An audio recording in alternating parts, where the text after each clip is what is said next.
Yo, welcome back to On the Rise Radio. Man, it's been a fucking minute. With my guest host, the one and only Denali. Say what's up one time, fam. What's good, bro? It's been like 2 years. 2 years in the making, man. This has been way too long. Not really too long. No. You know what? It's probably 3, man. We started in 2023 in the beginning, around like January. We went up till about March, I think, and then we stopped just due to conflicts of things like that, and we just couldn't get it done. But we are back. We're starting the year strong, and honestly, I couldn't be happy to make this thing happen. Yeah, it's got a lot of good stuff coming for this podcast. We got awesome guests. And then, we've just got a lot of stuff to say. Like, it's been some time since we've talked to you guys, and it's just going to be sick. So today, we wanted to just go on the ground, just running, and we just wanted to start off strong, and we just decided to hit up one of our closest friends. We wanted to give it up for the one time, Tio Ruben. Give it up for him one time. Welcome, Ruben. How you doing, brother? How's it going, guys? Excited to be here with you guys tonight. Dude, I know we've been talking about doing this thing for the longest time, and I'm so sorry that we've lagged on this thing. But trust me when I say this, that we really truly mean, like, we wanted you to be a part of this for a long time, just because we feel that you spread such a positive message. We feel that you really do care about the community. We do care. We feel like you do honestly, genuinely want to be there for everybody, want to see everybody grow. So we really want to put you on. Thank you guys for those kind words. It means a lot. I'm just trying to be myself and trying to do one good thing a day. Yeah, it's not easy to get the nickname everyone's favorite Tio. Dude, and speaking of which, man, let's just go ahead and get started there. Like, where did that come from? So it's kind of a funny story. Probably, honestly, it had been probably like 15 years ago. I was working with this dude in the stock room, and he would just call me, "Hey, what's up, Tio? What's up, Tio?" Like, literally, that's all he would call me. He wouldn't even call me Ruben anymore. It was just Tio, and it just stuck to it. And literally, like, it kind of grew. Everybody in the store called me that. And then my family started calling me that. My friends started calling me that. So, literally, to this day, it sticks, Tio. No, just random question, man. Like, were you actually a Tio before being the Tio? Like, everybody's favorite Tio? Nah, luckily for my brother, he had kids young, so I was actually a Tio. Okay, cool, man. Imagine, like, homies just being called Tio, and he's not even an actual Tio. What a trip. Bro's been Unk status since like 18. Goated. Well, brother, just tell us a little bit, man. When did, like, dance music come into your life? When did you decide to do the turn of, like, going from being like a festival goer and being in the audience to saying, hey, you know what, I want to get behind the decks, I want to be behind the scenes? Yeah, so electronic music has been kind of always in my life, and I never really recognized it until like later on, obviously, but I always grew up in the hardcore scene, the metal scene, and I was really heavily influenced for like at least a good 10-15 years too as well. And then like 2008, 2009, I started really getting into like Crystal Castles, Mastercraft, Daft Punk, there's a lot of stuff like that, which Justice, you know what I mean, like, which is like electronic music as well, but obviously a different type of electronic. But I was always a fan of that, but I didn't really understand it until probably 2012. I think I went to my first EDC, and it was in Vegas, and like since then I hit the ground running. And for a while, from like 2012 to 2018, I was like a fan of the music, but I always knew I wanted to spread my own music in a certain way, so that's why I started becoming a DJ. Okay, and what year did you do that change? In 2012? 2018, actually. Okay, so I really wanted to become I was like a bedroom DJ for a year. Okay. And then 2019 is when I kind of started putting myself out there a little bit more. Now, before you actually got, like, boots on the ground, like, doing, like, sets, were you just supporting the scene? Were you just, like, serving the community? Like, where did you know how to start? You get me? Yeah, it was kind of crazy. I think the honest first time I really started supporting it was 2019. My wife, Alyssa, she came across an Instagram ad, and there was a show in Riverside at Prohibition. It was a House Out of the Forest back in the day, so I started showing up. It was I can't remember, I want to say every Thursday, something like that. And then I met Discreet. Okay. Was the first person I met in the scene. Shout out Discreet, man. Yeah, he literally it was like one of those things, like, I was DJing, I had my little controller, and that's the first time I seen like CDJs, and he was DJing, and I was like that nervous kid, but I asked him, hey dude, like, it's cool, I just watch you DJ, like, and he's like, yeah dude, I don't care. Sick. So like kind of just behind him watching, and literally kind of met him, and he kind of just, was super kind to me and kind of introduced me to a lot of people. Oh yeah, shout out Discreet, man. That guy is a genius when it comes to mixing, mastering, producing. Yeah, I know he's done a lot for the scene as well. Yeah, he has. He has been there for longer than I have. Look at that. He got Tio Ruben fucking put on, baby. But so that was what 2019 you said, yeah, right? Right before the pandemic. Yeah, right before pandemic. So I wanted to ask you, like, you know, I started DJing after pandemic, so I was like wondering, like, maybe what are some contrasts of, like, you know, before and after, or like how it affected. It's kind of crazy. Like, as bad as the pandemic was, it kind of was a big kind of push for my career. Discreet instantly introduced me to one of my good buddies, Benny Bass from House Supply. Shout out Benny, man. He kind of took me under his wing. He showed me a lot of things. Introduced me to the underground. I was playing a lot of LA shows, a lot of warehouses, a lot of desert parties, just everywhere we could get a show. We were the ones starting them, but we were the ones attending them. And literally, that's how I kind of made a name for myself in the underground at that time. Now, if I'm not mistaken, man, I hear about those sick ass desert parties that you guys were throwing around that COVID time. Like, they were just off the hook, like packed, like crazy. Is that true? No, it's true. It's crazy. It's like a big old festival in the desert. It was kind of cool because it was like weird. It was like no rules, but everybody kept in line. There was there was less drama than there is at an event right now. Like everybody understood their limits. Well, not understand their limits because they would go wild, but they would understand to leave. Like, kind of from what I got the experience, at least I can't speak for everybody else, but it looked like just legitimately everybody just having a good time. Everyone out there, they're in there for the music. Obviously, they're driving an hour and a half to get there. Yeah, and some sketchy roads and some coordinates you can barely find. With, you know, yeah. But no, they were probably some of the best times, honestly. That's dope, man. And then from after the pandemic, like, did you have any break time, or you just went straight from post pandemic to now throwing actual events? Post pandemic, just to going, just straightforward going, playing more shows, playing more undergrounds. When it came back to LA, when underground was still some people started getting. It was like nobody was afraid again to throw stuff, so continued to play shows there, continued to brand new venues.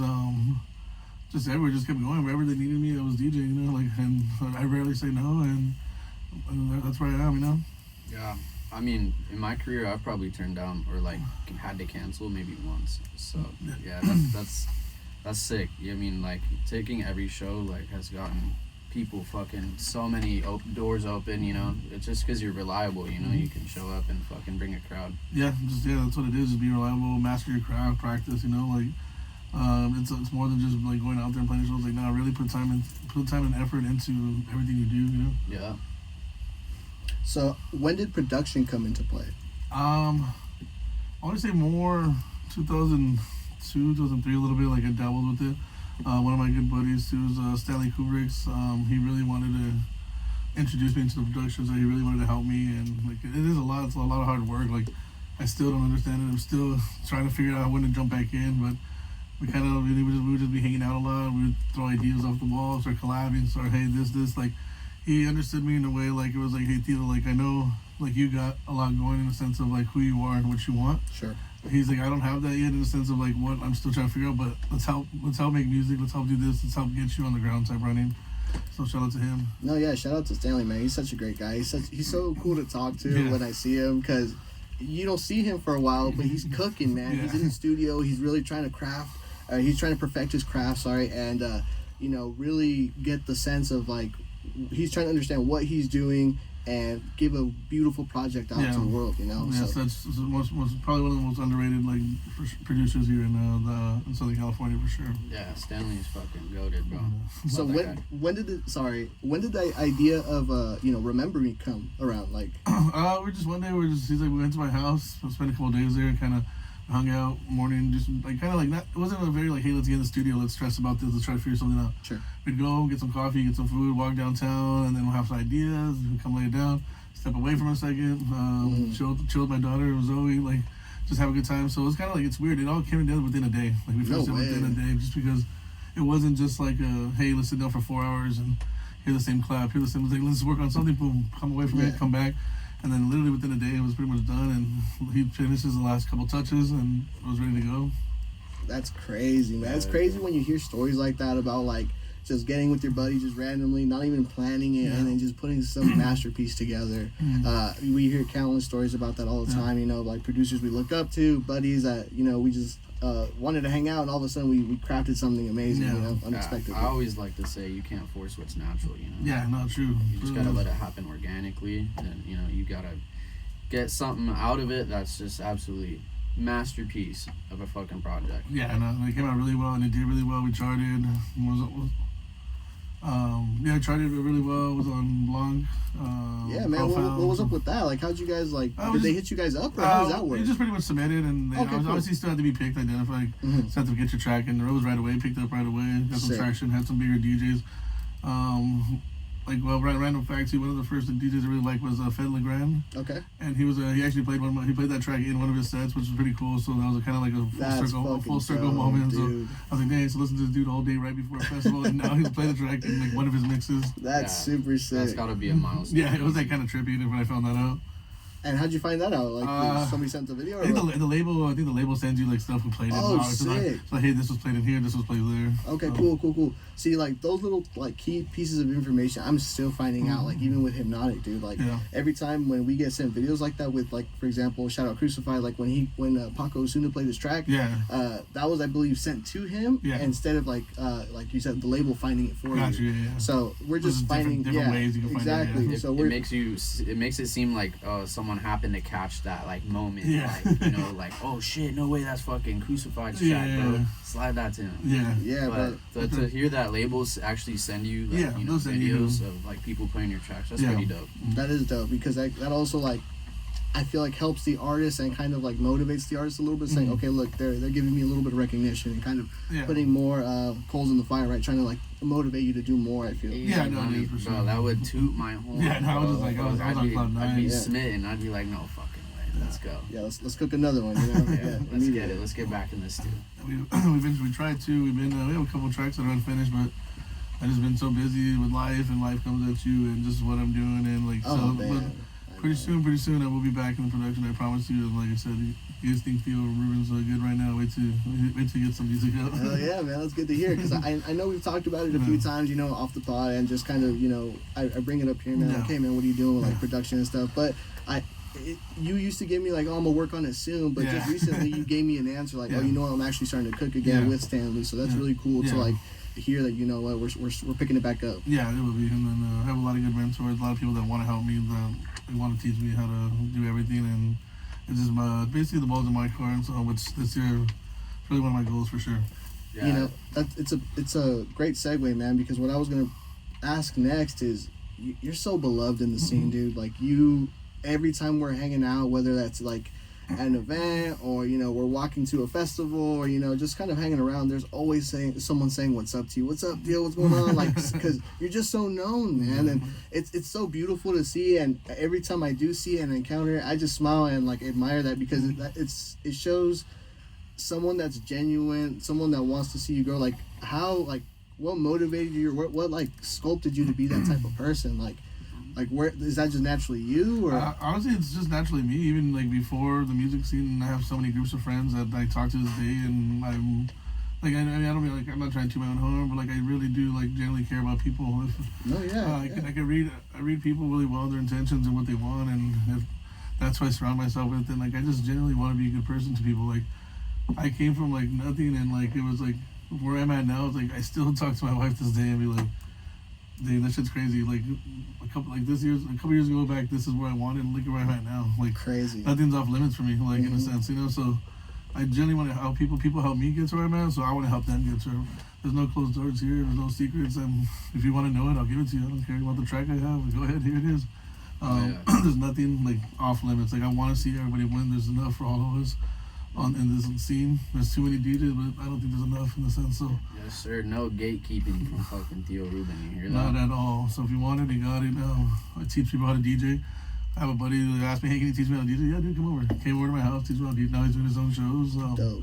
Because I don't know, I just want to see people win. I want to be a good person with people, because in life, that's all we have. Like, I don't really get into a lot of politics, a lot of religion like that. That's cool. Believe what you want. Just at the end of the day, just be a good person. And that's all that matters to me. That's free. $3.99 to be a good person. Yeah, man. You know what? I believe I was trying to think, on the way here, like when exactly we met, and the first I think memory I can think of us like meeting was back in 2022 or the end of 2022, beginning of 2023. I had showed up for a show in Riverside at the little golf place. where La Familia used to go show. Yeah. Van Buren. The Van Buren spot, yeah. So I remember you showed up for that. I'm not sure if you were playing. I can't remember if you were playing that day or if you were just going just to support. Yeah. And I remember, shout out Crucified, man. He's the one that introduced me to you.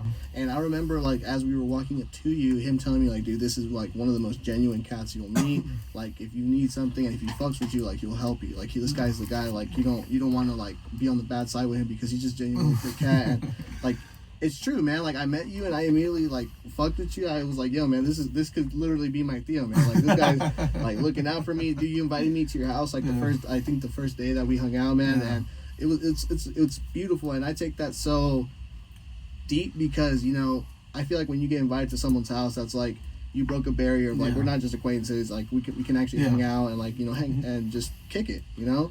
So that to me is a big deal, and I once you did that, I was like, okay, I appreciate that a ton. Yeah.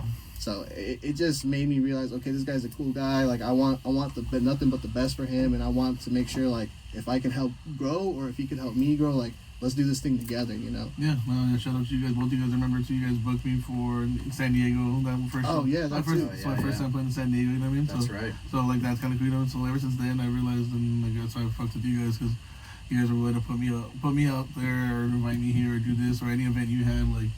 Hey, I have an out of town show. Hey, let's go play. All right. Yeah. You know, so I mean, I don't forget stuff like that either. So. Nah, man. I literally think of you guys like the core four of like who I want to invite every time I'm like going out of state or doing something special because you guys have shown so much love to me and like shown like, hey, man, like we're not just friends. Like in the DJ world, we're genuinely friends. You know. Yeah, and exactly. sometimes I think what happens, especially in what we're doing, is like we forget like we're genuinely people. We're not just a product on Instagram or like on Twitter, you know, and people tend to just think like that's what we are and there's nothing else outside of that and just give us like some bullshit, man. But we need to remember like we're actually people and we want to be friends outside of this and genuinely connect, man, as like friends, because humans crave connectivity. They crave connection, man. So it's a big deal. People want to feel wanted too. So yeah, definitely one of the biggest sentiments Tio Ruben can show a person is inviting them to his garage. So look out for that. The garage session. The garage session, man. So another great segue. Like, so when for those who don't know, man, if you get invited to these special garage sessions, man, you are. And tell me if I'm overstepping by saying this. You're considered like part of the group. Like you're welcome now. Yeah, for sure. Yeah, if you're invited to my garage, you're welcome. Yeah, you come anytime, and it is a big stepping stone. And then people that bring people, it's like I trust the people that are there. Like, hey, if you vouch for this person, then I come through. So there's been a lot of people, a lot of long nights, a lot of early mornings, but they are unmatched. The conversations are where you really get to know somebody, the intimacy, everything. Like, you get deep down in the garage, baby. If we look outside of just thinking yap session, we break down a little bit of like key information. Oh, this guy really genuinely likes talking about this. Or like, for example, shout out Maui, man. Like this guy's always talking about Superbad in those moments, right? So he's reinstating the movie during those sessions. So it's like cool just to kind of like really dig deep and like kind of hang with those friends during that time. And the funny thing how those garage sessions just started because obviously before I had my daughter at the house, we were just partying inside all night. Sure. But then now the reason why we're in the garage is because I don't wake up my daughter. She'll be in bed at night, and I'm tired. But you guys better stop, man. If Alyssa yells at me and wakes my daughter up, I was like, you don't yell at you guys. So it's always like a shh. we gotta keep it down. We keep it at a minimum, though. Yeah, you don't want to poke the bear, my boy. When did that start, man? Like, honestly, I don't know. Probably about 2 years ago, just randomly, and like my garage right now too is a little bit of a mess, so it's just weird. It's like you need a garage, but it's like the area is just small. Like it's intimate. It's like intimate, like maybe like probably like 4 folded chairs. We're sitting on a cooler. So like an ice box, just like anything you can sit on, like it's crazy. And if you've been there, you know exactly what I'm talking about. Rotating DJs, fucking 15-minute sets. 15 sets at the lowest volume possible. I think the headphones are louder than the actual speaker. No shit. Hey, and an hour or two in, the volume somehow got up a little bit, like the decibels or whatever, so now it's loud as shit. Like, what the hell? And I look at me like, man, I'm gonna turn it down, dude. That's really cool, man. That's really sneak a notch. Yeah, little by little. Little by little. We know who's guilty of that. Cough, cough, Maui. Maui for sure. He won't get off today, bro. Yeah, we got to get him off because next thing you know, he wants to throw a full-on event. So, from that, man, and now you're starting to build yourself like a little, like, I guess, scene, or not scene, but like a community revolved around like the image of Tio Ruben, like, and like what you bring to the table into the scene. Like, when did you start like changing that mindset of like, okay, and I don't only just want to be a DJ and a producer, but now I also want to be helping, like, be involved in throwing these events and like a curator. Yeah. Being a curator. I think being that, like, I don't know, just like I've always like wanted to like teach, I guess, and not teach, but like in the sense of like my old job, I was a supervisor, I was a manager. Like, I trained people, I wanted them to be a certain way because those are the expectations.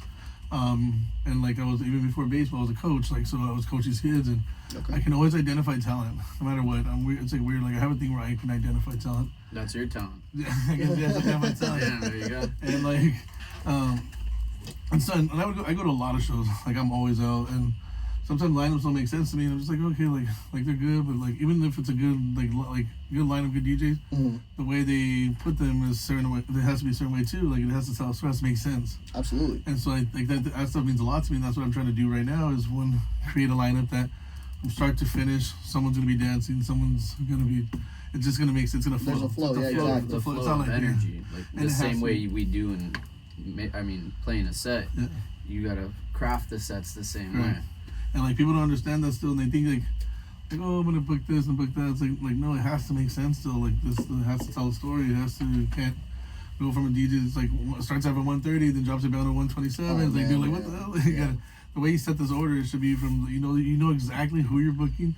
You book people for what they're known for, what they play. Don't try to convince them to play. Hey, I need you to play this. Like, no, just play. I'm booking you in a certain way because this is like I know what you play. I know what you can do, and that's why I booked them in those certain positions. You know. Correct. You know what? I think that's a lost art, and I say that because a lot of what I'm seeing happening is different types of just party curators and event coordinators or whatever you want to call them. Collectives just throwing events that don't make sense. They just are trying to throw a party just to throw a party. Yeah. And I get it. Like we're all trying to get a piece of the pie, and that's great.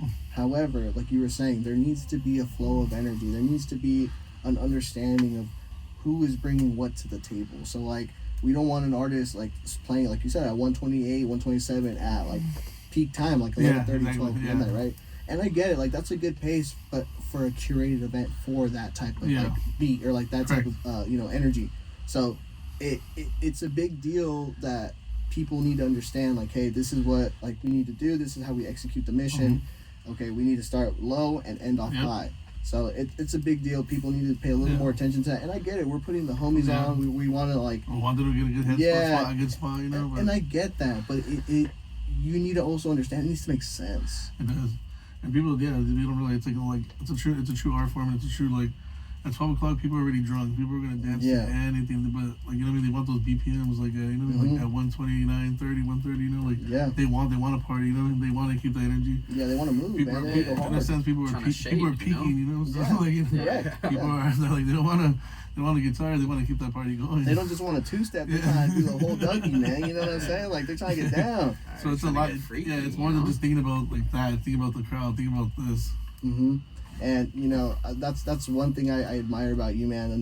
I should say another thing out of all the things I admire about you, but you truly understand lineup curation based off of like everything that you've done. I mean, you started with Invade, and I know you're still with Invade, and that's with you and Chewy, and that when you guys started that was so cool to see. Like you guys are doing something super local, and I know that was really the goal for that. And I know it's a space where you guys are kind of putting the new talent through to see what's like coming up in the world, right? Or what's coming up in the scene. Yeah, correct. Exactly what that is. You know, that's I want it's open for everybody. We have open decks literally every time. Yeah, for like I at see least that. 2 hours. And that's so cool to see for the community, dude. Yeah. So anybody listening, if you guys are in the Redlands area, you guys see a promo ad for Invade, for open decks, come on through. That stuff is so important. People forget how important open decks really is, man. I started in the desert open decks. Like see what I'm saying? You drove to the desert, for open man. decks, dude. Like while Alyssa was pregnant, you know what I mean? Like, dude, that's commitment, man. A lot of people like expect to just play for these venues or collectives without showing face or showing them like what they got or what they can bring to the table. So yeah, those open decks are monumental. It's a big thing. Like I mean. it's who you support. You have to support. I'm not saying you have to kiss ass. So don't ever do that. No, yeah. Just just be there. Be a good person. Be like genuine. Like, hey, how can I earn my spot on here? That comes way more like earning your spot on a lineup in a collective is like it's unmatched. Probably you earned your spot there. Don't just be asked to give it. Absolutely, man. And I saw what you guys were doing there, and it was so cool to see that. And that's why when I'm able to, man, I'm there supporting you guys because it's cool, man. It's cool just to be there with the community too. Because another thing that I realized when you guys do those events, a lot of community that we know pulls up just to hang out. Shout out to everyone. Shout out to everybody, man. It's surprising. Like we don't think much of it. It's not really planned to be honest, but like it's not a lot of production. It's just some decks and here it is, and just the homies hanging out, and we all listen. I found some great DJs through there, like that I'm gonna start booking up and coming. Some big names, some good names that haven't been really booked much, but there's some good people coming out right now. Absolutely, man. Yeah, that's really cool. It's pretty cool the community you guys have built over there. It's pretty awesome. Now, you guys started doing that for a while, and that began, I believe, the end of 2024? Yeah, I think so. It's been about a year. Yeah, about a year now, a little over a year. Okay, and then when did we decide, like, I want to, like, help promote, like, the Fun Day crew, and, like, when did you get in with them and things like that? That was kind of during that time, and then Sebastian Stoll, shout out Sebastian. Shout out Sebastian, man. We talked a lot. I've known him for a long time. And then we kind of talked about it, talked about joining, and then I talked to Orly. Like it was one of the things I didn't want to join Fun Day to be a resident. Like I had I'm not like yes I'm a DJ, but like I don't need to be a resident somewhere and have shows every other week. Like I could get my own shows type thing. Yeah. And, like I was like, hey, I kind of want more of a seat at the table. I kind of want to make more decisions. I want to help build this bridge between, I guess you could say, the underground versus like kind of like more people that play a lot more of these bars, clubs. So gotcha. Build that bridge where we can get everybody on one type thing. So when you got with them, you already had that idea in your head, like this is what I want to do. Right. Because yeah, man, you're right. Like you're super talented behind the decks, and you are a great people person, and you can network really well. So I understand you getting bookings is no problem. Yeah. So that was your goal from the jump. Yes. You already knew, I knew this is what I wanted to put my homies on. Yes, because there's a lot of talented people in IE that deserve it. Sure. There's a list, but we're getting opportunities where I think they should, and other people I know in LA, like it's like how can I get them out here? Like how can I make them? Yeah. And like shout out Fun Day, and like you know what I mean, like they're running great shows. They have good production, they have good sound, like legit quality shows. So why can't we get these DJs on there? 100%. I started going to Fun Day. I want to say I think like mid 2023 with you guys, like just kind of barely started going to those things, and you could tell like there was a lot of potential there, and immediately like they grew an audience and they started throwing like big things like Electrofest, and I know we'll get into that in a little bit, but just really growing like with the community, and next thing you know, man, you guys are just throwing really nice big like proper shows with proper production, and people gravitate towards that, man. People like what these curators also forget is people like to go for the experience, not just for sound, but now we live in a world where they want to be mesmerized with everything around them as well. Like, so you guys really put everything into like decorating, into like, making sure the sound's proper, make sure you have proper equipment, like everything. Yeah. You guys think about a lot of things. It's a complete immersive experience, pretty much, Yeah, people want that. Like people always wonder why too. Like, why do people pay so much for Insomniac events? It's like, have you been to an Insomniac event? Have you seen that production? Like, have you seen like, it's probably the same lineup, recycled lineup, but like that production alone is worth the ticket. 100%, man. People nowadays don't even go just for the music now. Exactly. They're going for that immersive experience of like being in Beyond Wonderland. Yeah. Like, you know what I'm saying? Like, and it is, it's true. They did a great job at like making you feel immersed into that experience. Yeah. And so right now, people are now, and not just with Insomniac anymore, but I'm seeing a lot more audio and visual shows happen. Yeah. Because people just want to be immersed in that, like in the feeling. Yeah, it's true. It does. I mean, as event throwers, and we have to think about. Some people get like kind of upset, like, why don't you come here and do this? It's like, dude, it's more to it now. People like, it's not. You can say it's not about the music anymore. It's not all about the music. It's more everything else. We have content creators. We live in a world of vlogs. We live in a world of foodies. Where like, the festivals, now there's a whole thing that you know what to eat at every festival. Like, there's more. We have to change our mindsets, and we have to think outside the box for everything we throw. Like everything. Yeah, and with that being said, man, for those who don't know, and I can cut this out if you want, the structure of how you guys are set up with like Fun Day, Halo, and Electrofest, that's all just under one umbrella, correct? In a sense, yeah. So basically, this is how it's lined up right now. Fun Day is kind of more of, I would say, if I had to explain this, more of like a community, Okay. locals, like kind of give it a spotlight for them. Okay. Every Friday we have a show at the W. You know what I mean? Those are more for the local talent. So Electrofest is another segue. So it's like pretty much think of it like as a sister company, or the father company is Father company is Electrofest. Fun Day is the sister. Okay.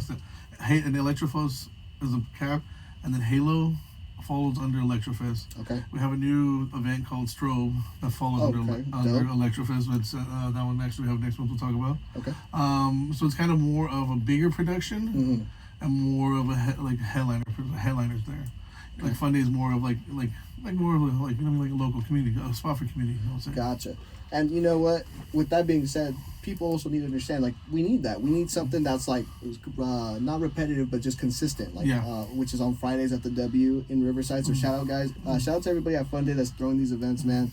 For those who don't know or aren't around in the area, pull up on a Friday to downtown Riverside at the W. You guys are gonna get fantastic house music all the time. You guys, I go there pretty often myself, and I know you guys are constantly throwing people on that like deserve it and also like can throw down, man. Like it's not just like shitty people playing on deck. People that, you know, that actually have some talent and can throw a groove on, man. Yeah, so that's great. Yeah, and even coming into like Fun Day, like a big like part of my goal is like I'm tired of like you know, like people. Like, I want to pretty much we want to have a lot of good DJs on the years, but I want Fun Day to be known as like just no matter what show it is, no matter who's playing, you're gonna get a solid like night. Like that's what I want Fun Day. Not necessarily for the movie. I mean for the music, for the experience. Yeah. Okay. Just quality. It's quality. You know, hey, I'm going to Fun Day. Right, quality for sure. Quality. Yeah, like you don't even gotta think about it. You're just pulling up because you know it's gonna be a good time. Right. Yeah, you don't have to look at the lineup. Yeah. And so, what can you explain to the people what Electrofest is before we get into like Halo and Strobe? Yeah, so Electrofest is a festival we throw in IE. Probably one of the biggest festivals in IE. Obviously, besides this big and Sonic event, but biggest local. Dude. It's in Norco, Silver Lake Park. So it's a great event. I started going there probably like maybe 3 years ago. Back then I didn't even know Orlando. I didn't know really like I knew nobody from the team. I was just going there because hey, there's a show in the IE and I really have much love for the IE. I was like, this is awesome. This is great. This is what I'm doing, you know. And luckily, like I love it. Every time I went as a fan, like I would just nothing but homies there. Like everywhere I go, friends. Such a good time. The production's good. They put effort into the stages. They're booking quality headliners, you know. And then pretty much now that's what you get. Like when you get there now, it's like we're actually changing it up this year. We're gonna have 3 stages. The main stage is gonna be a lot bigger and better. Things are changing around, but like the lineup this year is gonna be a lot of talent that hasn't been on there. But if you guys look at the lineup, and if you're really a true artist, true fan, you'll see the lineup and you'll be like, oh yeah, I can see why they're there. I can see, you know, it's one of those. It's not like a repetitive lineup where you're just like, oh again. It's gonna be like, so if I get a lot of hate in the sense of like, dude, why you book me? Like this, but when you see the lineup, you understand why. Dude, yeah, you know what? That's something that we gotta fix in the scene is like that pick me mentality instead of like putting in the work and like kind of just doing it yourself, man. Like don't wait for a handout. Like just put in the grind and people will notice it. And I totally get what you mean, man. I've seen Electrofest grow to how big it is now, and again, for the people that don't know, it's such a great festival that's community based. Like yes, you guys book headliners and that's awesome, but a lot of the acts, mostly all the acts on there are just locals and like people from the scene that are in the IE. I know I've seen some LA artists, but that's because they've been a part of the community in the IE.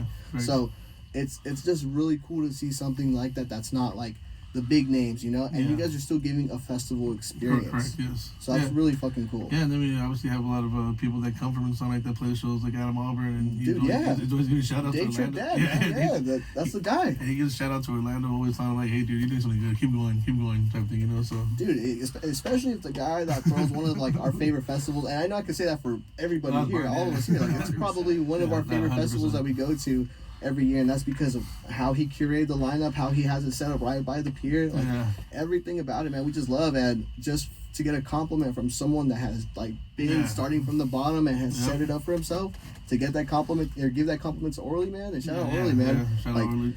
It's a beautiful thing, man. That shows progress. No, it is, and that's what keeps him going too. You know, I mean, like I said, he has genuine love for the community, and he wants to always do the right thing and stuff. You know, so That guy, man, he's everywhere all the time. But he's a mogul. He's a character Absolutely. for sure. He's a character. And again, man, nothing but love for Orly, man. That guy is literally everywhere. I see him posting a video for all the events. Yeah, man. he's a great promoter. That's one thing he's kind of challenging me and our team and things outside the box is, for some reason, I guess we are all too cool to promote, I guess. And I've been caught up in that, but now it's not that I get caught up in like I don't want to, it's like I just didn't know how to. And now I'm trying to understand. Now I'm figuring that out. Now you have to be a promoter, bro.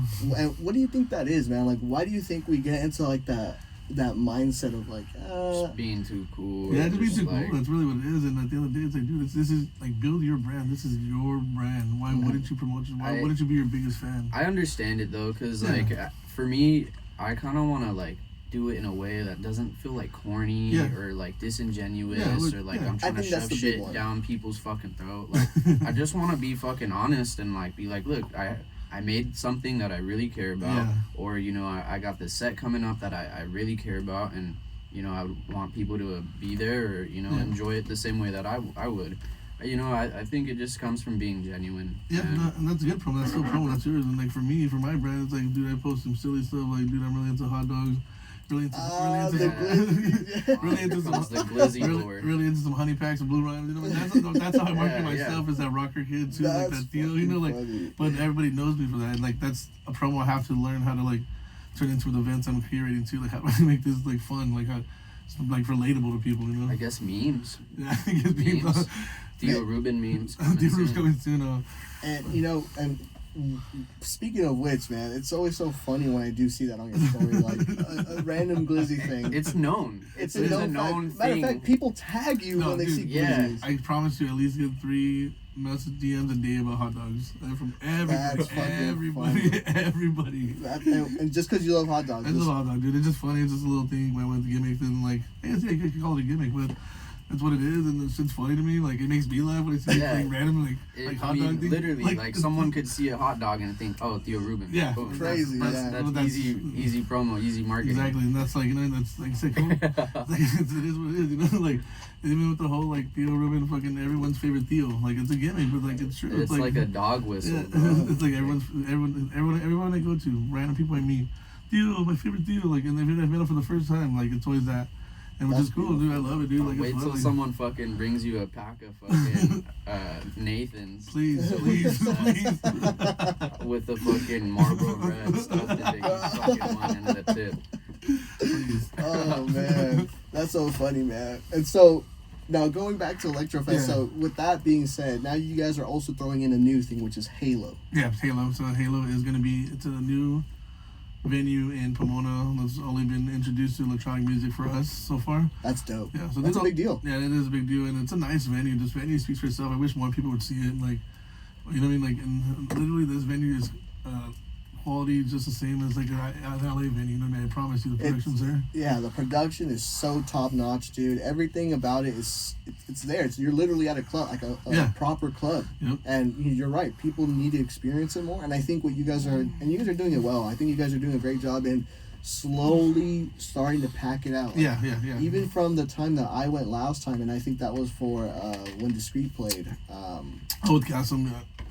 Castle. Yeah, that one was as much as we want, but slowly from that one. Slowly, yes. But the thing is, man, you guys are starting something new, and I understand you guys are doing something always in Pomona, and I know we'll get into the Fox Theater a little bit later, but it's a new venue for people that have never been there before, because you said, like, it's new to the EDM scene, so they don't even really understand the deal or the mojo yet there. Correct, yeah. So you guys are doing really well and slowly implementing big acts and saying, hey, like, we're doing some, man. We're doing some, and it is packing out little by little every time. Yeah, and it's great. You don't have to drive to LA every night. One weekend you can stay local a little bit, you know. So and we're trying to get these bigger headliners as well. So we're working on that. So we want to be consistent with that. It's definitely an incentive as being a lot closer to Hawaii. That's a big one. And speaking of which, man, you guys got Castle. That's fucking crazy. Yeah, that was a good one. So crazy. How'd you guys do that? It was good with the help of my homie Tanner from Palm Springs. So shout out Tanner.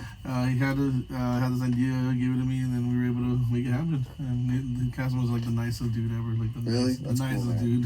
That's really cool. That's super sick. When you had told me about it, I know it was on the hush hush at first, and I was like, dude, no fucking way. Like, that's crazy. It was just random, too. Yeah, it was super random. And it was perfect timing, because I know you were telling me you guys were looking for a headline to set it up right. Yeah. So that's really cool, man.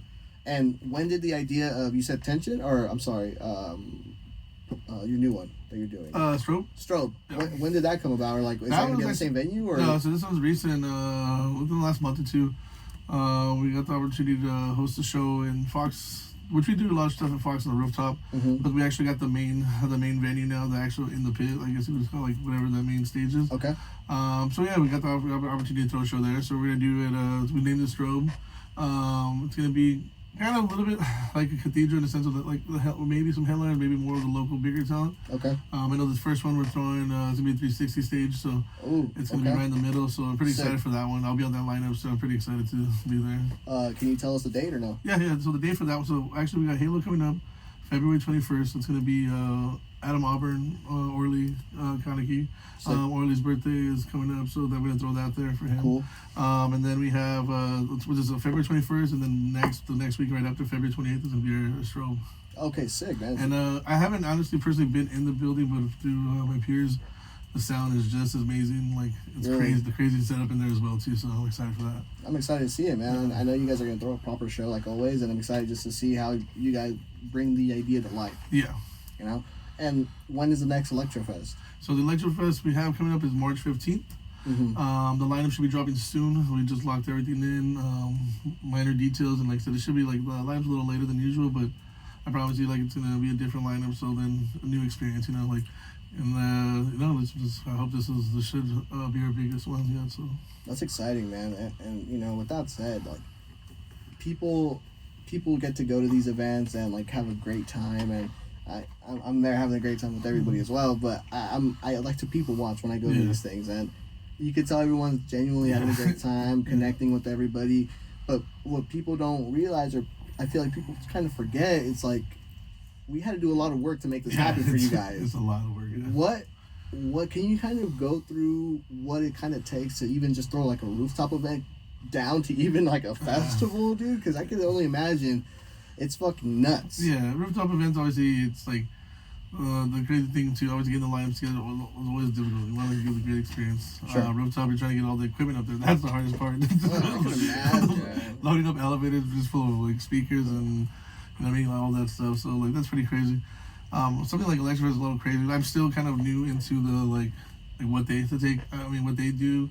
But I know it's a lot of permits, a lot of city, a lot of fire department, like stuff like people don't think about. Like we're not just throwing events. Like this is like the proper way, going through permits for like the vendors. Literally everything in the city, and everything costs money. Fuck. Even like with the stage they're building, the stage is gonna be the biggest stage they build, and it's gonna be. I've seen videos of it, and it's gonna be nice, but you have to get permits for that. Permits on how high you build them. Like literally everything is a permit, and everything costs money. So it's people don't realize there's a lot of money put into this. Like a lot. Like you know what I mean. Like so shout out for Orlando for still. This is I don't know. I think maybe fourth year doing it, and he's still doing it. You know, so like. There's a lot that we don't know, and then even to build it, like, so shout out to people that come out, like, I have a great support system, random people will just, will hit up, like, hey, come help. That's the thing, man, people don't even know that. People don't even know, people just local community come out and help build this thing, man. Yeah, that's anybody that's listening right now, like, come out, help, and if you want to be a part of the team, be a part of what it is, and eventually, like, not saying you have to do that to be on a lineup, but hey, it shows face. If I see you out there working, and it's hot as hell in July, I'm like, dude, this dude deserves it. Like, yeah, no, absolutely, come man. Come out, come be a part of this. You know what I mean? Because like I said, it's continue to grow and grow. Yeah, man. I people need to understand, like, to be a part of a machine, you need to like, you get down, get your elbows dirty, man, and really like throw a wrench in there and like screw it up, because you really have to be like in there, man, from top to bottom. You know, setting up the stage to actually playing the stage, right? There needs to be more of that. So I agree with you on that, and you know, hopefully after this you guys get a big old crew, man. Yeah, hit us up, bro. Like, they'll get you on Electrofest, they'll get you on a W line. Like, promise you, like it won't go unnoticed, you know. And that's another thing, man. You guys are again giving back to the community when you guys can. Yeah. That's showing love, man. Yeah. When you told me that, I was completely like shocked. I was like, ain't no way you guys are the ones like setting up a whole. Dude, I'll be hungover after the day on Monday after Sunday Electrofest. I'll be at 11 o'clock, like damn, like You gotta tear this down.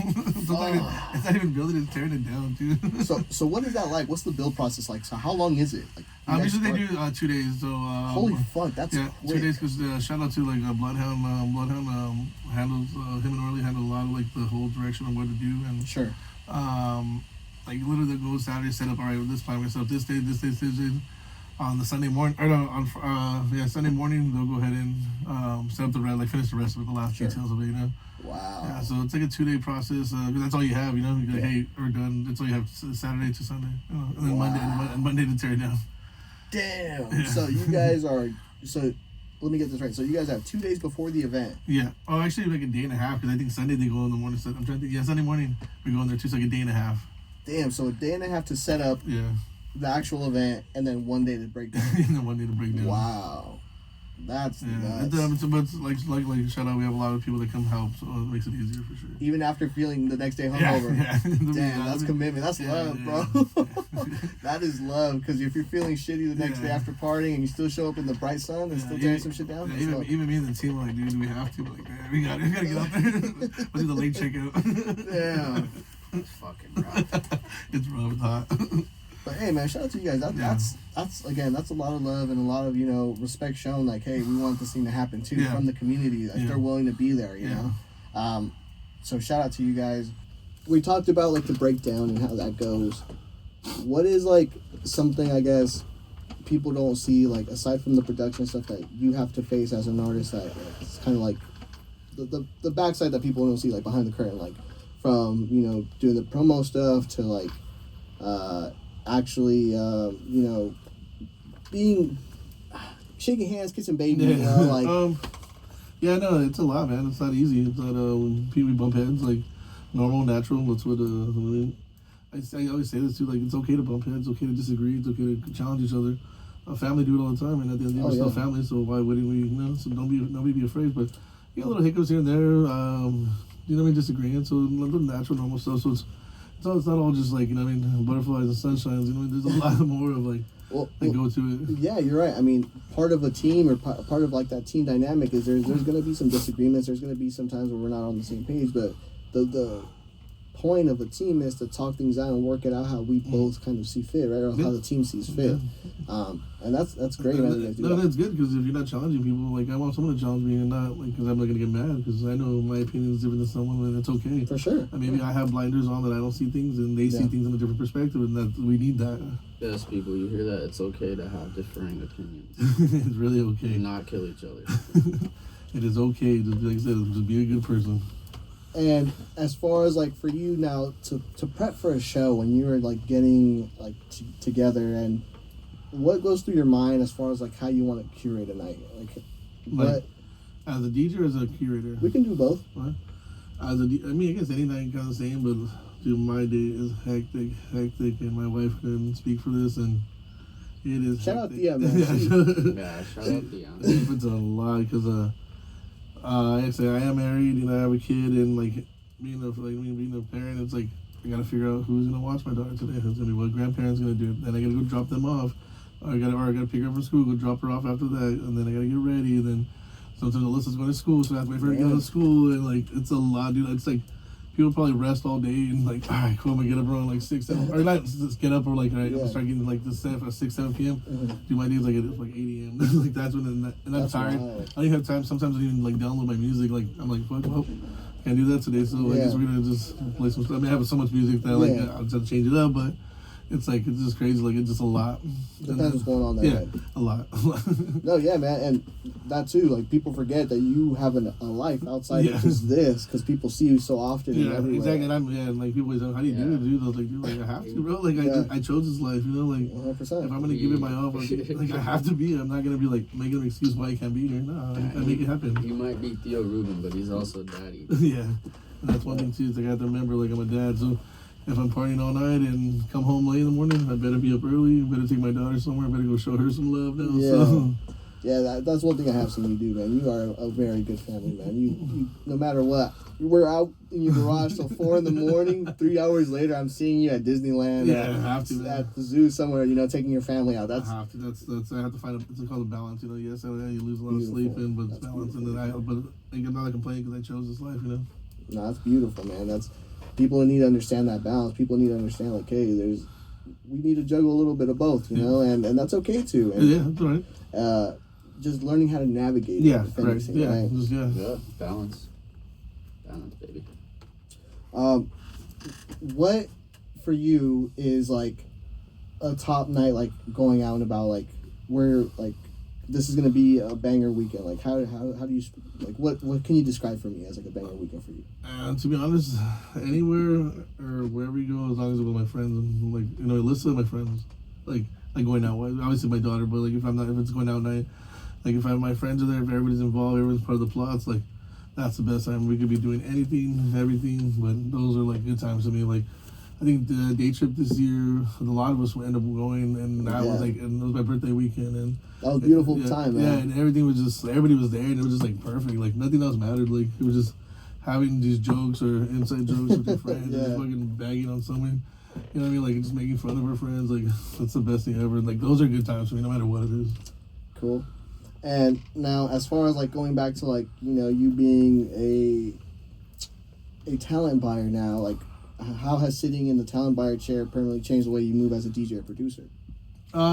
It's for me. It's like I see so much good talent now that I just elevates myself to be better. Like in a sense, like if I'm a talent buyer, I better be in my A game. I better. That's helped me that way. In a sense, I gotta be like I gotta master my craft, and so that's helped me like with that side of it. Dude, go ahead. Sorry. No, that's something that's pretty much like that's how it's helped me. It's crazy. And I have noticed this every time I go out of state anywhere or like anywhere outside of the IE or LA. I think us just in us in SoCal, yeah, specifically, we have grown so much as like DJs. Like it's crazy to see how talented we are here and progressed we are. So when we go to like other spots, and I see that it's not they're bad. It's not that they're bad, but it's not that they're not as evolved as we are, and they're not as immersed and like as serious as we are. It's more kind of like, oh, we're doing this for fun, not like this is serious, like we do it here, Yeah, it really takes the right place, It's LA is no joke when it comes to that shit. Like when it comes to being immersed, bro, this is the place to be. It has to be here, New York, Chicago, Miami. What are the most common mistakes artists make when trying to get booked with you, man? Like, what do you see as something that you see commonly, like whether it's a DM, whether them talking to you in person and they're just shit-faced, or like what is it that you're seeing that these new up-and-comers are doing that are messing up this opportunity for themselves? I think just, like I said, just being patient, hit me up, remind me. But yeah, no, nothing that seems so far that's been like anything crazy, but just being patient. Like there's more, like we're so booked out in months, like, and I'm dealing with so much, but don't be afraid to have a conversation with me, like get to know me, talk to me, let me talk to you, let me read you, let me see, because it's more than music for me too, dude. Like I want to give people like an opportunity that deserve it, like so it's more like, so I'll just say, like I haven't said anything bad yet, to be honest, but just honestly, just come talk to me, hang out, You haven't had that weirdo that's just blowing you up constantly. Hey man, I'm trying to get booked. Hey man. And I know for me, man, I'm not saying any names, but I've had it a couple times where now they're even now talking shit to you, saying, man, I don't even want to fucking book with you guys anymore. Like, fuck this. And it's like, okay, well, we just haven't got to you yet, man. It's probably crucified. Now you're not gonna get booked for shit. But no, man, I was just curious on that sense because everyone takes it different. Yeah. I've heard stories from like from that angle, like I'm talking about, like I've experienced, and I've heard other experiences like guys are coming up to me when they're shit-faced and, hey man, like I've been beating you up. What the hell? Like I'm trying to get an opportunity. I can be better than that guy behind the decks talking the shit behind the guy. That could be the word. I haven't had that, but I could be. If people tell me, if you ever come at me and be like, oh, I can do better than this, or I deserve this, and like, come on, bro, like nah. Like, yeah, at that point they're just trying to pick at something because they're hurt they didn't get picked. Yeah. And it sucks that people have that mentality, but hey man, everyone has their chance. Everyone has their time. Yeah, it will come. Trust me, there's so many shows we throw, like it will come. 100%, man. What's one quality or action that makes you think I need to work with this person again? No question. Like, what's something that you think, man, aside from like them being great at their craft, like what's something for you that's like, man, this guy, we gotta have him back? Just their energy and their, like I said, for me, if I listen to her set and it's like it wows me, like it's refreshing. I'm like, damn, I need this back in my life. Refreshing set. Refreshing. That's a big one. Keeping it interesting. Yeah. crate digging fucking deep. Yeah. Bringing them deep cuts out. Yep. That's one thing for sure, man. People, that's another lost art. People forget how to crate dig, man. They'd rather just go with what they know is good and safe and say, okay, I'm gonna go with this one. I've literally seen a fucking ad on Instagram for like an AI that will put a whole fucking set together. You like Crazy. type in, I need a Well, you don't got time for it. dark, gloomy John Summit set. That's wild, man. AI's getting nuts with this type of shit, man. I mean, it could basically DJ for you on your phone now, That's right? true. It's crazy. But Fuck all that, dude. Yeah. Like you said, that's an art form in itself is fucking crate digging. Yeah. Like sitting there and being like, oh, you know, because that's kind of how you like shape the sound that you bring, you know? Yeah. all right, so energy, what else? The crate digging. Digging, all that, obviously, their support system. The support system shows a lot.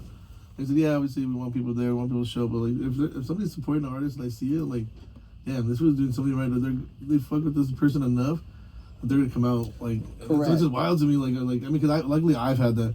I've always had a good support system, so like that's always been good. So then when I see it like with another person, I'm like, and it's consistent. I'm like, damn, like all right, they're doing something right because other friends fuck with this person. 100%, dude, and that's a really good point. Like, if you see an artist that's constantly bringing people out, and they're you know they're on the rise up, that potentially means they're a really cool person that people are just willing to go out of their way. Yeah, and they pull want up, to you know? succeed. They want to succeed. and support and succeed. Yeah. So that's a big one that I think people need to look at a little bit more. And then real quick, I'm gonna touch on the subject Sure. kind of with that a little bit because people forget this. Is like never, dude. People don't get mad at your friends for not showing up to your shows every weekend or every day. Man. Build your fan base. 100%. Like at the end of the day, they didn't choose this life. We did. Yes. They can't be there every week like we are. So don't get mad at them. Let them be. That's a 100%. key one, man. We forget We that forget. they are not what we want to do. Yeah. Like, they don't want to be just ravers. Yeah. They might be there for like the first year, if that, like, you know, because it's cool, it's new, and then, you know, they get burnt out. I mean, even us as DJs get burnt out, but, you know, that's the difference. You make it or not. Yeah, You know? they can support you, whether it's a like, whether it's a free fall, whether it's a hey, I'm entering this contest, you can tag my name. Like that's all. That's big support. Like, so don't remember that, DJs. Also, I mean, a lot of like people that do end up showing out are like people that you meet along the way. Correct. You know? Oh, Not even yeah, those, dude. those friends that you know you've had before you were a DJ. Like it's usually people you meet out in the Yep, scene. I agree. You know? Because they want to live that lifestyle we want to live. Correct. Yeah, Exactly. we start running into more people that we see. Oh, yeah, they want to be on the bounce, so they'll be willing to pull up with you, So man. build your fan base, people. That's big tips right there. Big tips, Yeah, man. Build your fan base Focus with on people that, that are yeah. in the scene. Yep. Easy money. They'll always show out. Then that's the thing, man. People really focus their time and energy on people that they're trying to force come out, Yeah. and it still doesn't work, and they get upset. There's people that will go willing, like no problem. Yeah. Like, yeah, of course. Yeah, you just gotta find the right Find the right people, Yeah. guys. Find the right people, man. It takes some time. Obviously, it's Yeah. not gonna happen Yeah. overnight. But hey, man, I mean, that can never be like something that's like you could get enough of. You can constantly be growing a fan base. You can constantly be growing a community around you. If you don't want to call them fans, like it's something that we just need to be better at as a whole. If you're a good person and genuine enough, it will be very easy to get people to come out. Correct. All right, what's an underrated skill that or habit that most artists completely overlook? Maybe you've seen it now that as a talent buyer that you're not like you see artists aren't really focusing on something specific anymore. Like, what can you tell me something? I think honestly it comes back to crate digging. Obviously, like you said, obviously we're not literally crate digging, but you know, hitting up those unreleased gems, those SoundCloud artists that are at like 200 followers and but are throwing heat or bringing heat. You know, just really dig, and that's a lost art. I think really that's what I like. DJ is not hard. It's not hard. It's not a hard craft to learn. Like you can master that. For sure. All it takes is practice. Having an ear for good music, that's tough. It's tough. Yeah. Yeah.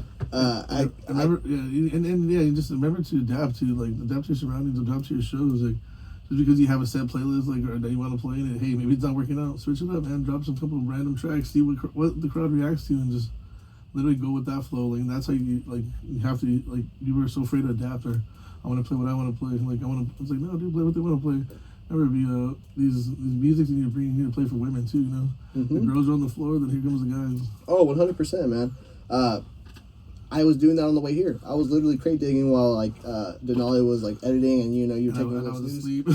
Yes, still really quick. Hey man, you were prepping for the pod, man. You had to make sure you were tip top. It was a long weekend, guys. No worries, man. Hey, as long as we had you here, man, that's all I cared about. So it didn't matter if I had to drive. That power nap did him right, baby. Exactly. So it's okay, but while that's happening, I'm over here crate digging. I'm just listening to tracks really quick, seeing what I'm gonna pick through and what I'm gonna want to play later on when I do get back to 100 decks.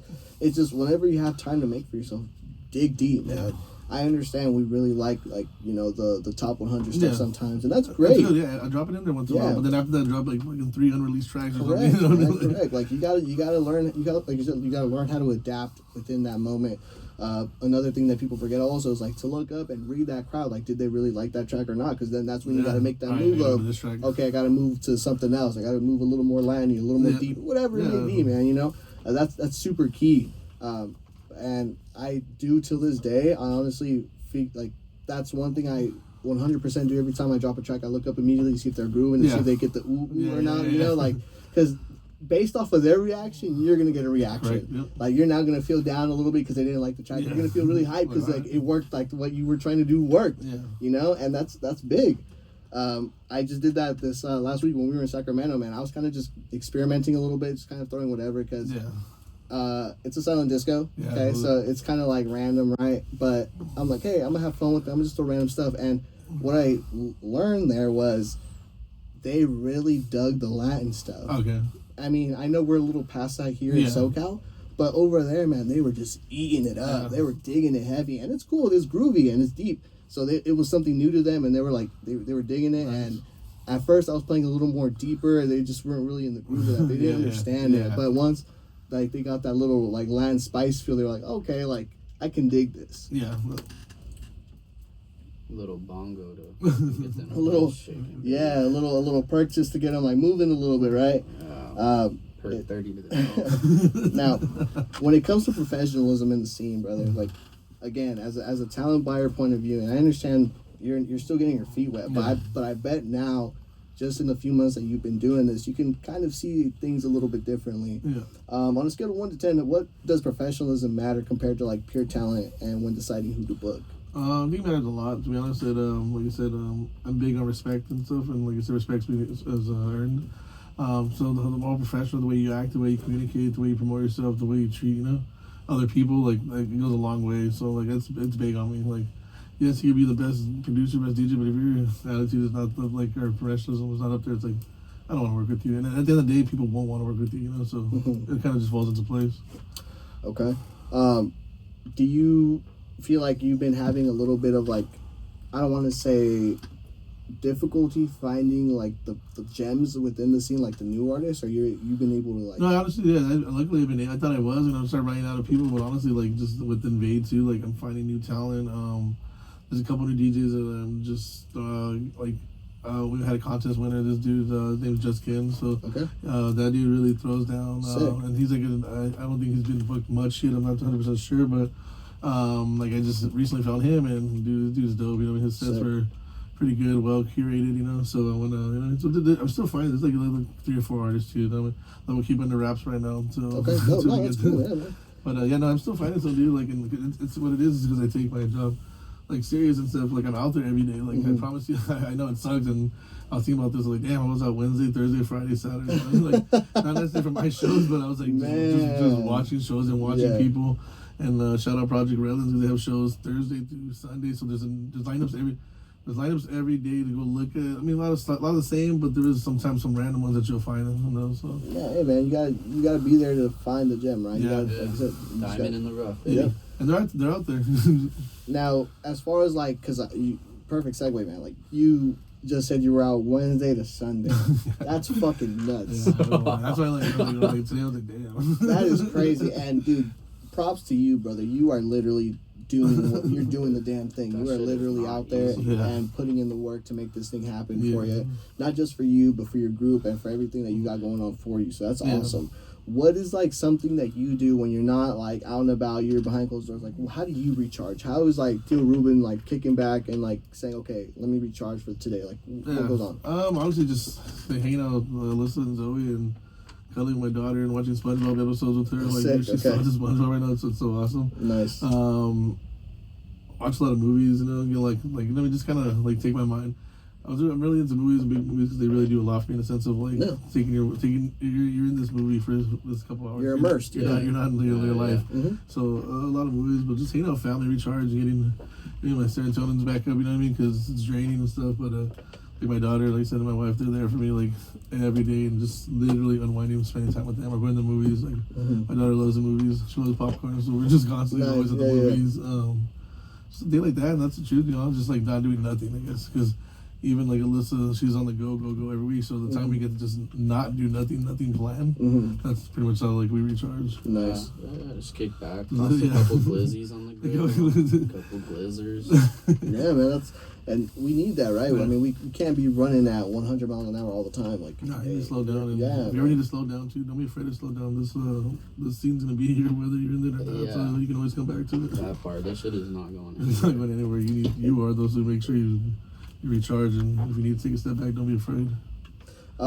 Now, what is something that you think people don't really know about you? Like, what's something that you can say, man, like, people don't know about this about me? Like, what's like a little fun fact about you? I don't know, honestly, because like I said, I'm pretty who I am to one person. I'm there to everybody. Like I wear my heart on my sleeve, but honestly, if there's one thing you don't know, well, two things. I'm really good at this video game called Galaga. Really? That little arcade game back in the day. I'm insane with that game. and every time I get a chance to play it, I'll play it. That's dope. That's how I impressed Alyssa one time at the fair. I was playing it. I was just like, damn, level 20, bro. Probably that. Honestly, like, dude, I love a good rom-com. I'm a sucker. I'm such a girl, dude. Really? I think that's why I'm a girl dad, because I'll be able to relate with them. Really? I did not know that. That's a little hidden gem. Right. You can ask Alyssa. I don't watch scary movies. Hey, man, trust me, I'm a weenie. I think the last scary movie I watched in theater was like Silent Hill, so maybe like 15 years ago. Yeah, okay. Yeah. And I just got stuck in it because Alyssa, she's like, hey, let's go see it. All right, let's look it up. Never went back ever since. Dude, believe it or not, when this is, I don't do this anymore, luckily, because I finally manned up. But back in the day, I kid you not, when I would go on dates to the movie, and it would be a scary movie, I would literally try my best to kind of like have my side eye open on the side they had, like they were on, and then on the other side I'd be closed to try to kind of like not be ready for the jump scare, like not have the jump scare come so hard at me. But dude, I was always freaked out of scary movies, man. I'm never a fan. I'm not either. I could never get into it. I just don't like. I'm not that afraid. I just don't like being. I don't like that. Yeah, I don't like being scared. I'll do a thriller, but I won't do. I won't do like a scary movie. Alyssa one time took me to because her family works at Universal Studios. She took me to a horror night. It was a family and friends night. So Okay. Yeah. I was like, all right, we went. I was like, you know what? I'm gonna do this. I went through. Didn't go any mazes yet, but I was like, right, I'm gonna suck up and go one maze. I was like halfway up to Texas Chainsaw. As soon as I got halfway to the chainsaws, I immediately exited and went out to the exit. He said, nah. And then I was like, nah. And then we were walking out to the exit. I was like, oh yeah, she's scared, guys. Like, damn. So he put you on blast, dude. Damn. I was just like, yeah, I just can't do it, man. It's okay, man. Me neither. Again, same situation with you, but I didn't even go in the maze, bro. I stayed out. I was like, you know what? I'm gonna stay outside. Matter of fact, I walked to the area where like the people aren't allowed to scare you. Yeah. Because I couldn't do it, bro. I was like, hey, I don't want someone jumping up in my face. I think I ended up going to watch Bill and Ted's Excellent Shorts. Really? I went all the rides with no lines. That's funny as hell. All right, now what can you say is like a big influence for you, or who was a big influence for you to like, I guess, cultivate who you are as an artist and who you are as a person? Let's see. It's, I don't know. I think I don't know. It's kind of tough. I don't know. Like I said, artist. I mean, the person that I guess always like my dad. Like that's always just kind of helped me like be a good person, and my mom. You know what I mean? Like no matter what you come from or what you've done or what just done in front of you doesn't mean you need to go down that path. And so I think just being genuine like that. Not a lot of people know this too. Like early, probably about 10 years ago, I had like a minor stroke. I had Bell's palsy, and it was due to stress. So I was always stressed out. So for like a month, half my face was like shut down. Like really, it was wild. It was like depressing times. Like every night, like Elizabeth would have to like lube my eye, like cut it short because it won't dry out. Like because it just had no movement. Like crazy. And then. Ever since that moment, like after that, I was like realizing like life's not easy, but life can't be like don't make it hard either. You know, like just continue to be positive, continue to just do what you need to do. Things will happen. You'll figure it out. Figure it out. You know what I mean? Like, don't get stressed about these little things. Don't get stressed about these bills. Like, it's gonna pay it off. You know, it's gonna find a way. Yeah, it's gonna work out. It's gonna work out. Just gotta be positive. Like how you. Not saying just sit back and not do nothing, but do things to figure it out. You know? Yeah. Go ahead. No, yeah. And so ever since that moment, like I treat life like, you know what I mean. I can't. I mean, my friends know this. My family knows. I want to spend so much money on people because, like, if I die tomorrow, I can't take it with me. I'd rather live with these experiences with my friends, my people, my family, now 100%. than, like, you know what I mean? So, I mean, I guess it's a good and a bad thing, too, because, but, you know what I mean? Like, that's what it is. Money comes and goes, you know? Yeah, memories are priceless. Yeah, they are. Priceless. I know that for a fact, man. You don't care, like, obviously you're responsible, but, Yeah. like, you've shown, like, man, I don't care, like, you'll show love and pay for the ticket, or, like, you'll show love and, like, you know, do whatever just to make everyone feel comfortable and, like, included with what you guys are doing because you care about, like, that person, right? I've been on that end of the stick, and I'll tell you firsthand, brother, I don't know if I've told you, and I know I tell you I love you all the time, but, like, that makes me feel good, like, oh, he really cared about, like, making me feel included, whether it's you giving me your beer or, like, you know, like... Considerate, extremely considerate. That's what I try to be, man. I want to give back to others, you know, and I don't expect anything in return, and that's what people don't realize sometimes. Is like, people do things to get a reaction. It's like, I do it just because I want to, you know? No, yeah, that's love, brother. That's love, and I appreciate that. That's another great fact another great thing I appreciate about you, man. And then, I guess, as an artist, who would you say, like really, like, I have a few artists along the way that kind of helped me. This one's gonna sound cheesy as fuck, but honestly, John Summon kind of helped me, guide me, kind of DJ I want to be in a sense of like he never stood to one genre. His sets are everywhere, but it like they're good. You know, I mean, I don't go as far as just playing like the dubstep and all the rhythm and all that he does, or you know what I mean. But like I'm just saying, in the sense like he doesn't have like it has to be a certain type of house the whole time. Yeah, he's not scared to go outside the box. Yeah. And like for me, like I mean, I learned that like I never. That's why. I was like kind of like going DJ when Land House was big, and I was like I can be a land DJ, but it's like no, like I don't want to be known for one genre. Like this, when you get a Tio Ruben set, you're gonna get a Tio Ruben set. Yeah. And luckily it's worked off, and that's why people book me. It's a lot of high energy set, to be honest. A good artist breaks barriers. You know, you shouldn't be confined into a box. You should be able to play this or that and make it make sense too. Yeah, make it fucking tasteful. Yeah. And then, he showed me that, like, who cares, do this, do that, and I was like, all right, you know, and then, because even now I'm playing, like, a lot of new wave and, like, a lot of dark wave in my sets now. Sick. And, like, right now, too, like, obviously, Beltran's a big influence on his style. Ben Sterling is fucking wild. He's insane right now. And then, like, I mean, like, even Chase West he's breaking down barriers on the style of music he plays. Yeah. And, like, you know, like, that stuff, like, that's what I like, because I love, like, new wave, dark wave. I love synth. I'm a heavy synth guy, so... I love weird stuff like that, weird sounds. Yeah, you were saying Crystal Castle. Crystal Castle, yeah, that's like stuff like that, dude. Like that. Heavy synth. Correct, heavy synth, and that's why I love it.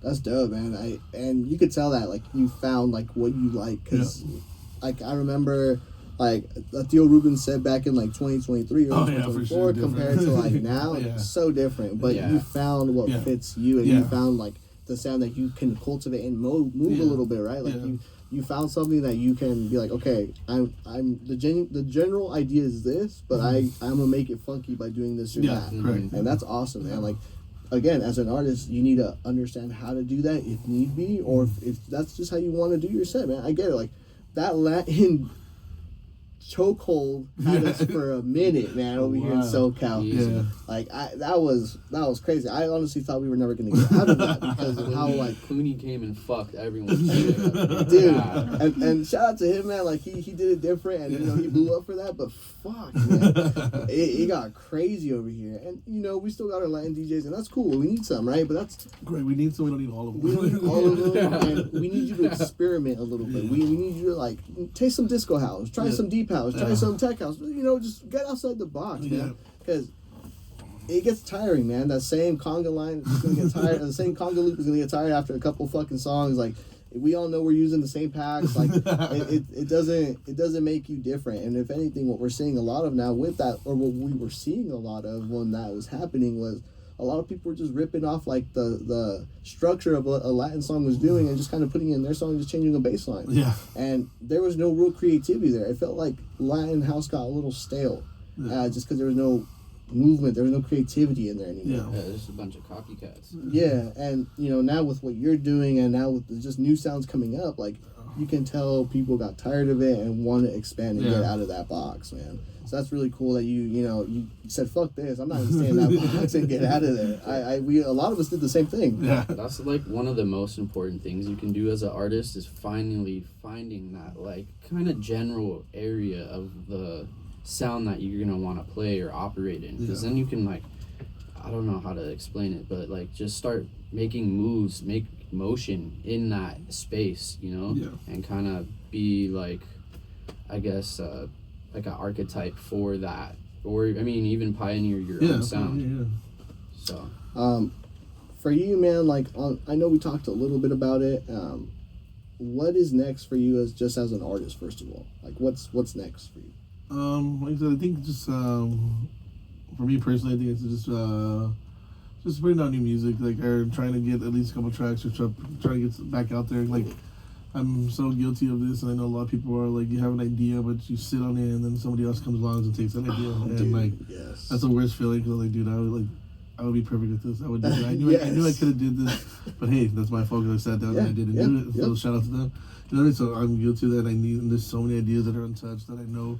I grew up in music, like I said, my parents had me young. I grew up in the freestyle era, so I love like freestyle music. I grew up on oldies. I grew up in the hardcore, the metal scene. So I literally have so much width on music and things that like I haven't been touched yet that I know I should do, but I'm just like, damn, like, I need to do it. And I think that's what I'm gonna take myself to the next level, is just finally get like who I am out, and like it's gonna be crazy because I know once I do that, people are like, oh yeah, I can see Tio Ruben like in this. Like I know this is him. Yeah. So I think that's my next goal, my challenge.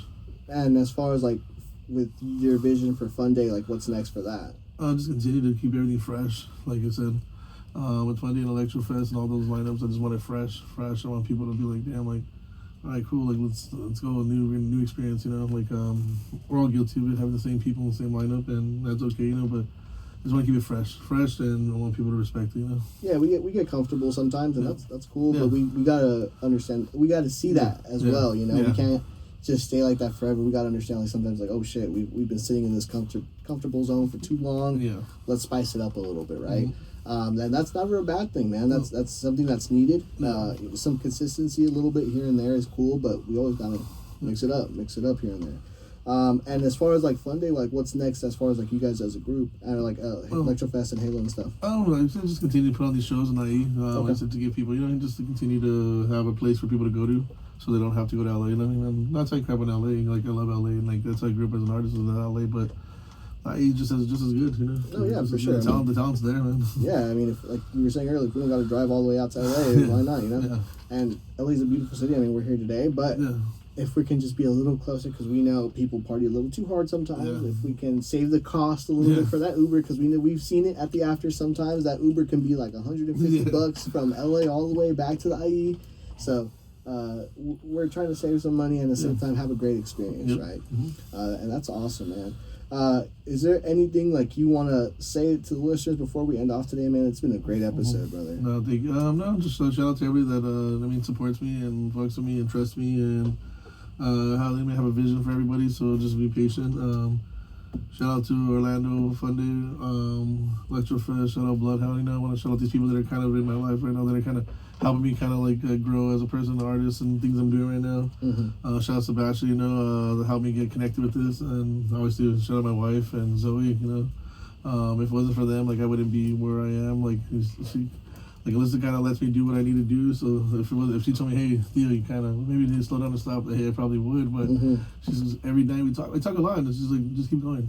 You're on a platform right now where people pray they were, and so I don't forget that, like I don't.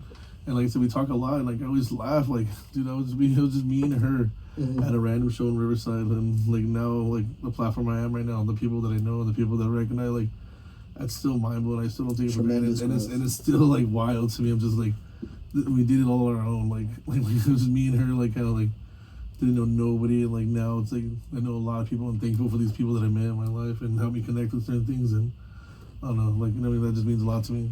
Absolutely, man.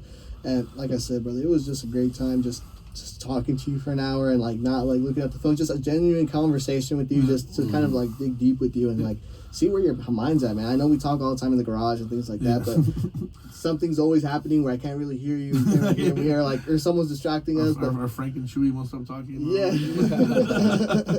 You know, like just a lot of things going on. But and I know it's all fun and games, but it's just really great to sit down with you and just have this conversation and just let people understand you a little bit more and understand like where you come from and like where your mentality's at, man. It's really great to see and hear, and just we appreciate your time, man. Yeah, no, thank you guys. Yeah, thank you guys for doing this. Like I said, this is another thing I've always wanted to do with the podcast, to try to get like just conversations, and like glad that you guys are doing this. So good, like I appreciate that. I can't wait for the future episodes. No, thank you, man. It means a lot. We're coming in hot, brother. We're gonna be doing this thing. Yeah, what a way to come back, right? Fucking hiatus and come back with fucking Tio Ruben. Yeah, we're coming in swinging, baby. We're making sure this shit's gonna be consistent this year. I love doing this, man. Yeah, I mean, good. I was telling you on the way here, like I genuinely enjoy like just talking to people like this. I feel like it's a space where people kind of can open up a little bit and kind of like not worry about like anything. Like I understand we're talking in the mic and things like that, but I feel like once you're in the setting, you kind of open up yourself more instead of kind of just vague conversation, right? Yeah, it is. Yeah, that's how it should be. It should be a conversation. Yeah. Because you never want to plan things, you never want to write things down, and because you never say what you want to say anyway, you just wander from there. Yeah, man. Like I had notes here, I just kind of just remembering like, what we were talking about, but for the most part, like it's just more like talking, right? And I hope you had a great time with us, man. I'm looking forward to having you again. Any last words before we get out of here? Before we log out of this thing? No, just like I said, you guys, if you guys want it, do it. It's out there, man. There's nobody holding you back besides yourself. So nothing's off the table. Just from experience, like I said, I started from the bottom, and I'm still grinding, and I'm still hungry as you guys are. So just keep pushing it. Oh yeah. Any dates? I know we talked about them earlier, but I'm pretty sure people probably forgot by now. Want to remind them one more time? Just real quick. We have February 21st. We have Halo in Pomona. February 28th, a new Strobe, and then we have Electrofest March 15th. So Strobe in Pomona as well. Yeah, Fox Theater in Pomona. Yeah. And then Electrofest at Norco. Correct. Yeah, Norco. If you haven't checked out, check out the Instagram. Get your tickets. They're super cheap right now. I promise you, it will be a good time. It will be fun. It will be a great time. We will see a lot of us there. We will be there. We're going to be with the community there, having fun. We're going to tag the Instagram for you guys in the link as well. We're going to put the ticket there for you guys as well. We're going to put your Instagram as well. Again, thank you guys so much for listening to On the Rise Radio. Thank you guys just for dealing with us and dealing with our hiatus. We finally got our shit together. Yes, sir. We're back full. Back. Thank you guys for listening and watching. We're now on video. Yes, that's take another a look thing. At the camera, guys. We are looking to do video. If anyone that is listening that wants to get in this space, that is trying to do some type of video, hit us up because we're looking for a videographer to do these things more often. Definitely need some media. So yeah, hit us up, guys. We're also going to leave a personal Instagram, but until then, we'll see you guys next time. This has been On the Rise Radio. Peace. Later, baby. Love you.